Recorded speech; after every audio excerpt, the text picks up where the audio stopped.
Len Lambo. I'm such a degen. Welcome to Degenny from the blockchain, where we defy logic. We're getting right back into our economic report by the President of the United States of America that mentions crypto in 45 pages. I think 45 pages. And it's not a positive narrative at all. So let's get right to it and continue where we left off, which was here. We're talking about stablecoins can be subject to run risk. Some cryptocurrencies, specifically stablecoins, are promoted to have the potential to be fast digital payment instruments. A fundamental problem with stablecoins is one that has been known in the traditional banking sector for centuries: run risk. If stablecoin holders wish to redeem their stablecoins for $1 each, this will require the stablecoin issuer to liquidate some of its reserves. Yeah. Depending on how liquid these reserves are and the state of broader financial conditions, this liquidation may lead to disruptions in the markets for the reserve assets and reduce the market value of the issuer's remaining reserves, because the sales of the reserved asset put further downward pressure on the prices of remaining reserves. So they're saying it could depeg. That's what they're saying. Which, by the way, aside from extreme volatility in the traditional financial system this year, that's the only time we saw the stablecoins depeg. And the other time we saw the stablecoins depeg, I'm talking about USDC, is with the Sam Bankman-Fried collapse, which there's evidence he's been highly tied to regulators in Washington, D.C., he meaning Sam Bankman-Fried. So one could say that depegging episode had to do with the U.S. government. And the Terra Luna collapse is the only time that I know of where stablecoins depegged.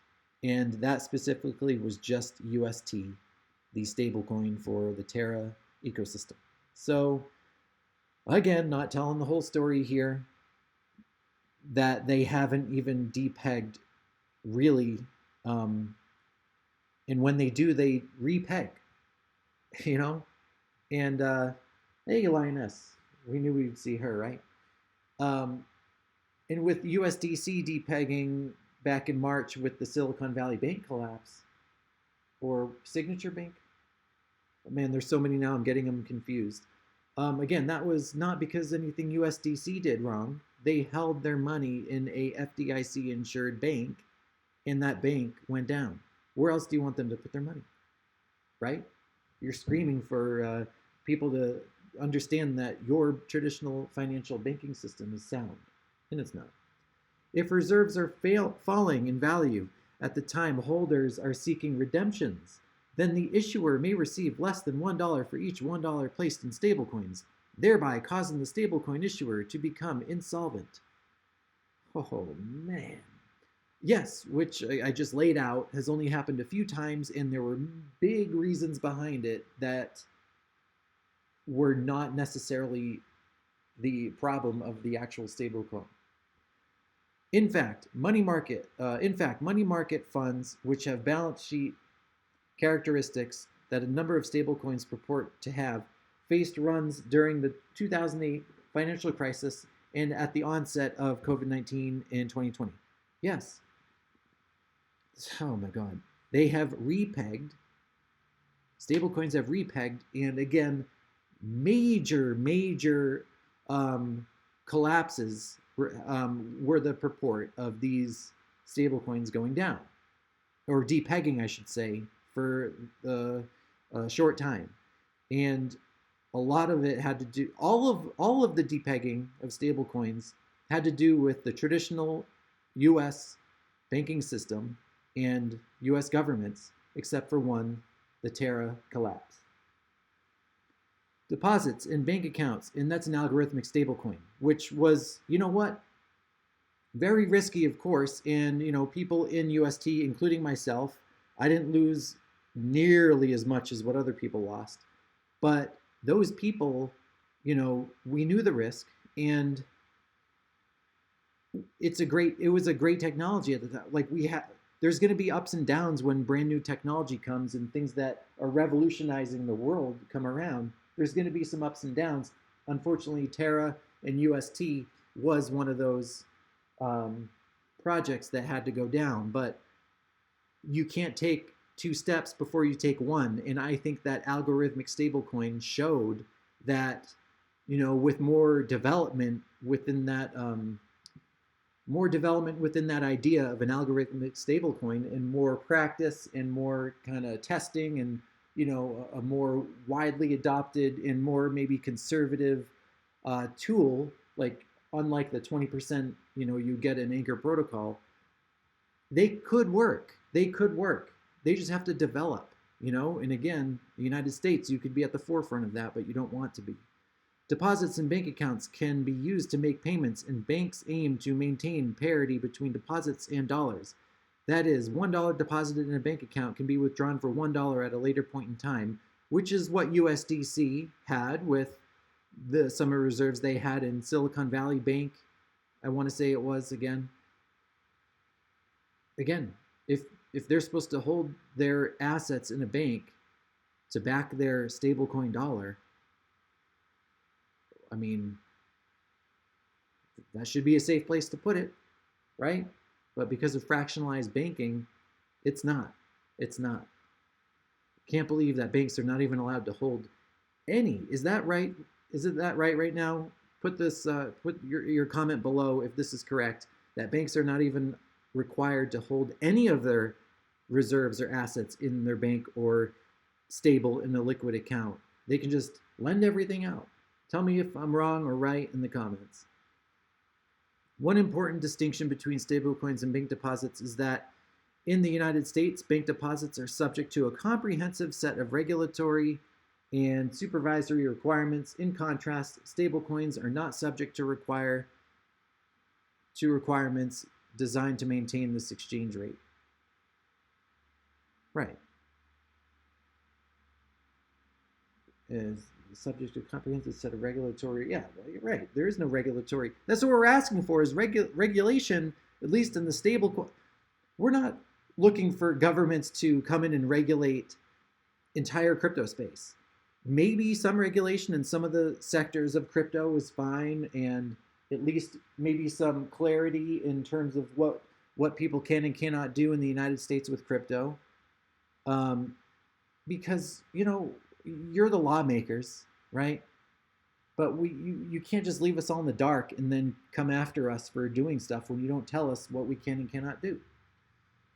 A different approach to maintaining a stablecoin that does not fully rely on holding reserves is the so-called algorithmic stablecoin of Terra USD and the closely linked Luna token, which had the stated objective to maintain its exchange rate peg with the US dollar using an algorithm. The idea behind the Terra Luna coins was that Terra, known as UST, that's not correct. Terra is the name of the project. UST is the Terra stablecoin. Was a stablecoin pegged to a dollar and was maintained through arbitrage. Theoretically, one UST could always be traded for $1 worth of Luna. If the value of the UST ever fell below $1, arbitrageurs could exchange 1 Terra for $1 worth of, one UST for $1 worth of Luna. They don't even get their wording correctly in here. A different coin. Yeah, Luna, a different coin. In theory, this would allow the arbitrageur to make a gain, decrease the supply of Terra, the exchange token was burned, UST, and raise the value of UST. If the value of UST rose above $1, arbitrageurs would mint 1 UST in exchange for $1 of Luna, making a small gain, but increasing the supply of Terra and pushing down its value. This was meant to be the mechanism to keep the value of Terra at $1 UST. I don't know what they're saying Terra USD is Terra whatever. It's a little confusing here in this article or in this report, which they should be very clear in this report, which they're not. Although there are also reserves of other cryptocurrencies kept to support the peg, but not enough to fully cover the market value of UST.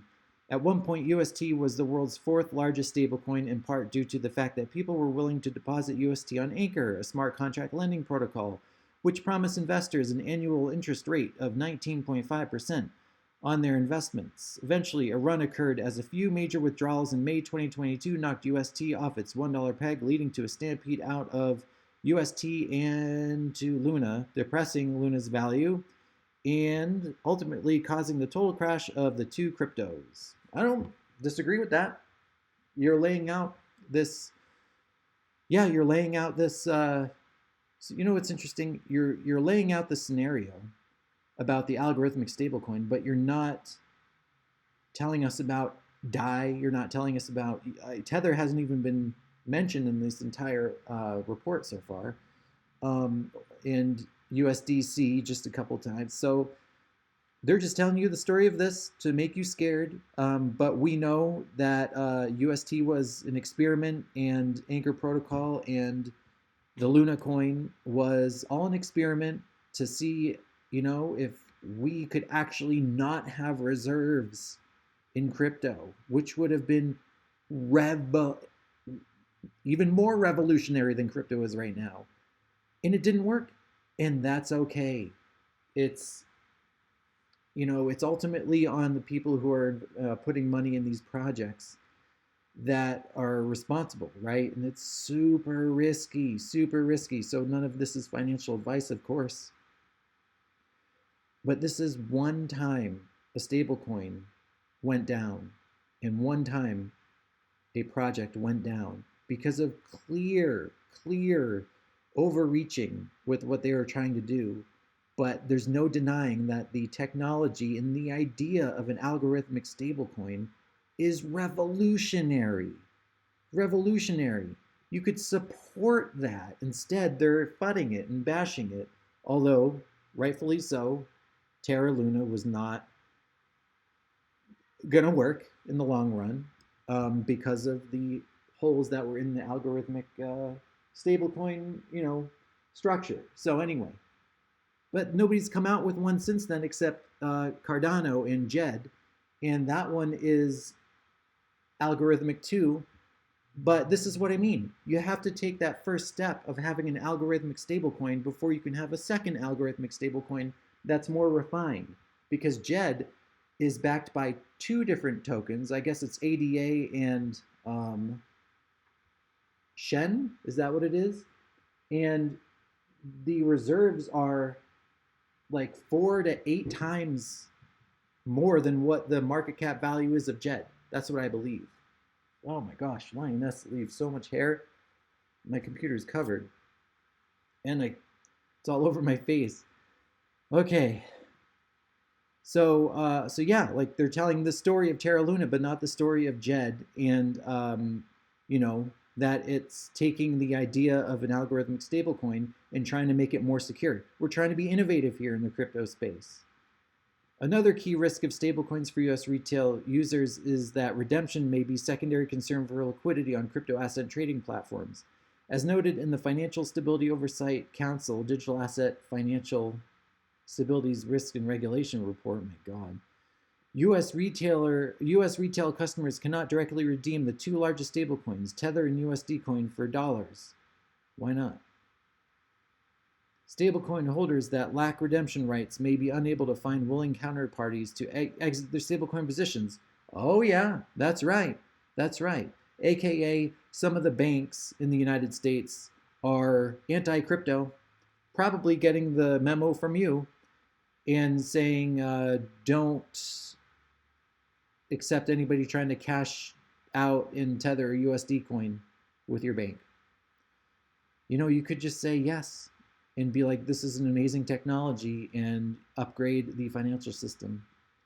Gorton and Zhang evaluate a number of solutions to run the risk of stablecoins. For example, they assert that if stablecoins are required to be fully backed by safe assets, they would risk attracting funds that would ordinarily go to banks, which make loans.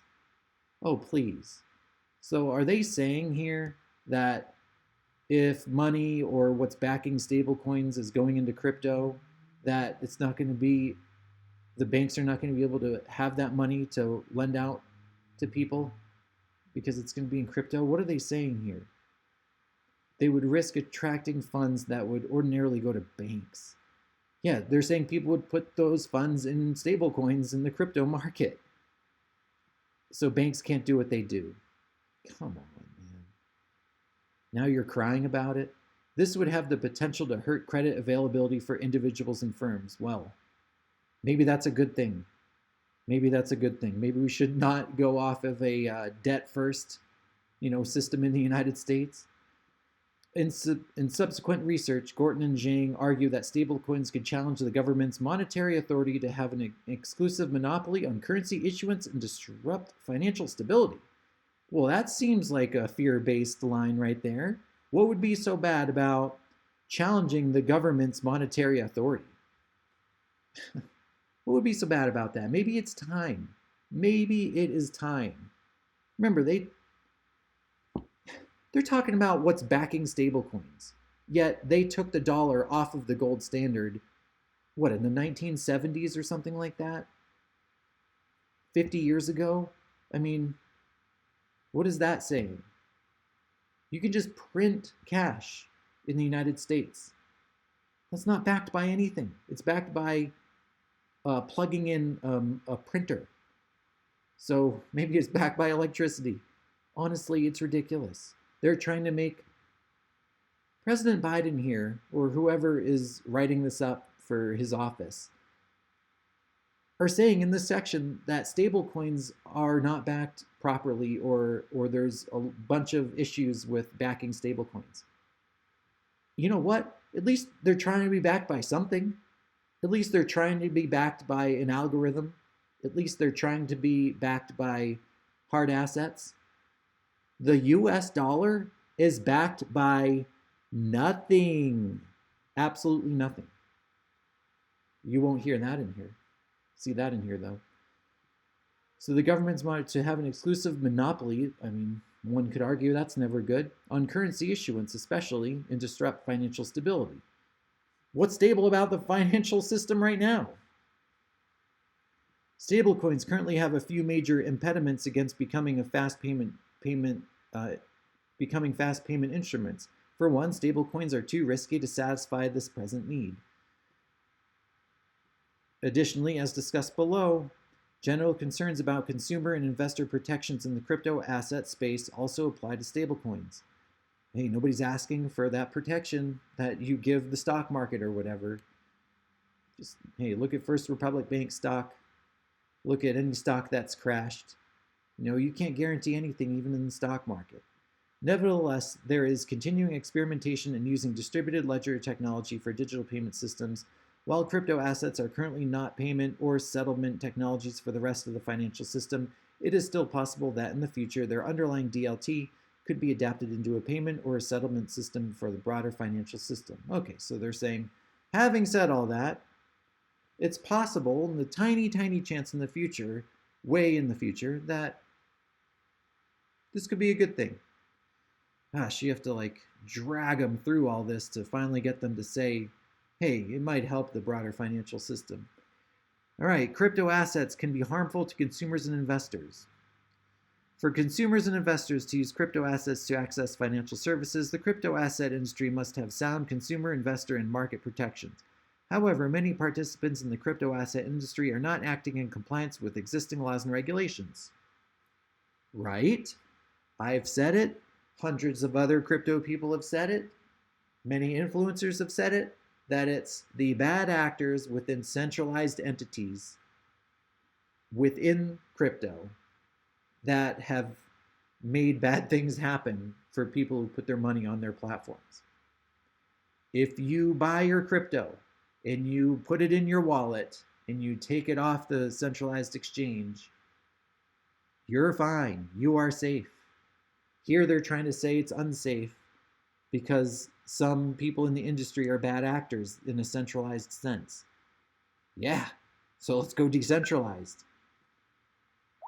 Some of the most common unlawful activities in the crypto asset industry are scams specifically aimed at retail investors. One of the principal areas where there is mass non-compliance is disclosure surrounding crypto assets and that are securities. See, the non-compliance and disclosure surrounding crypto assets that are securities. Nobody's asking, well, except Taylor Swift, if crypto assets are securities. Because nobody cares. They're not. It's crypto. It's a crypto ecosystem of decentralized, mostly, and Web3 technology. They're not securities. They're just not securities. This lack of disclosure prevents investors from recognizing that most crypto assets have no fundamental value. Well, if we're talking about like the number 10,000 coin out there, or number 8,808 stable coin out there, perhaps, yeah, perhaps. And if somebody new to crypto is buying that particular coin, I mean, that would be their problem. Honestly, that would be their problem. Why, like, you invest in S&P 500, right? You invest in Fortune 500, top 200 companies, a whole index or a whole market. If you're investing in stocks, let's say, you're not going to probably go to the number 10,000 stock on the chart and put money in that one. So why would you do it here for crypto? Right? So for example, many fraudsters develop intricate and professional-looking websites and purport to offer investors an exciting high-return investment opportunity. When a victim gives crypto assets to the criminal to invest, the criminal can simply abscond with the funds. Examples of this includes a matter in September 21 when the U.S. Securities and Exchange Commission filed an action against the platform BitConnect for allegedly committing $2 billion worth of fraud. In its action, the SEC alleged that BitConnect purported to offer investors a lending program using a proprietary volatility software trading bot, but instead simply took investors' crypto assets and transferred them into digital wallets controlled by the criminals. Yeah. Yep, the criminals. BitConnect. Not the people in crypto, right? Regulate the platforms. Regulate the platforms. Don't prevent crypto to becoming a thing here and evolving in the United States and allowing us to use the amazing technology. Regulate these bad actors. Regulate the Sam Bankman-Frieds. Regulate FTX. Regulate BitConnect. Don't regulate us out of crypto. To date, the SEC has filed charges alleging a number of fraudulent offerings and other types of misconduct involving crypto assets. Misconduct. This is what you need to regulate. That's what you need to regulate. The misconduct. Not the innovation and the technology that crypto presents. In May 2021, the FTC released a post detailing the increase in scams involving crypto assets since October 2020. Between October 2020 and May 2021, more than 7,000 people reported losses from these scams, which totaled more than $80 million with a median loss of $1,900. How much money did people lose with Silicon Valley Bank? Billions? Billions? And you're citing an $80 million loss? $1,900 per person? Look, that's what I'm paying for rent right now. Are you kidding me? Billions collapsing in the banks right now as we speak. Billions. And they're talking about $80 million here. One particular type of scam identified that the FTC is giveaway scam. One particular type of scam identified by the FTC is giveaway scams, where promoters claim to instantly multiply a given number of crypto assets, but instead appropriate the crypto assets upon receipt. According to the FTC, young people were most susceptible to this type of fraud. Those between 20 and 39 years of age lose far more money to investment fraud than any other type, more than half of which was attributed to crypto. Nope, not crypto assets. This should say centralized crypto entities. That's what that should say. In November 2022, the Consumer Financial Protection Bureau released a bulletin summarizing the consumer complaints it had received about crypto assets. My gosh, people really have to do the research. Do you hold money on an exchange? Get your money off an exchange. I mean, that would get, look, Robinhood, Stash, whatever it is, they're custodying your funds. So whatever you hold in Robinhood is not yours. It is not yours. They can pause trading on Robinhood. Like, that stuff is crazy. These are what centralized entities do. They're committing fraud all the time, manipulation. And they want to paint crypto assets in the negative light here because of some really bad centralized actors. And blame it on us. In a period of less than 4 years, from October 2018 to September 2022, the CFPB, BP, just ridiculous acronyms, just I think Drew from Blockchain Basement called it alphabet agencies or something, received more than 8,300 complaints related to crypto assets, with the majority received since 2020. Yeah, I imagine if these 8,300 people did enough research and made money, or stayed away from some of the fraud, they wouldn't be complaining. I mean, look, I was in Anchor Protocol. I did not have a lot of money in it because I was just getting to know it, and I was doing research, and I was playing around, and let me put some money in it to see what it's all about and see how the system works and everything, and kind of integrate myself into that ecosystem. And I didn't put tons of money in there because it did seem too good to be true. So I just practiced with a little bit of money in there first. And people who are just aping into these things, I mean, yeah, it's ultimately on us, Even if you can invest in a stock, a security, and it could go down, but ultimately that's on you too. So it's not just crypto. In this period, roughly 40% of crypto asset complaints handled were primarily frauds and scams. Transactional issues with crypto assets and issues with assets not being available when promised made up another. You're talking about the traditional financial system as well here, Other risks identified in the CFPB bulletin included romance scams and pig butchering. Difficulty obtaining restitution in fraudulent transactions. I don't know what that is.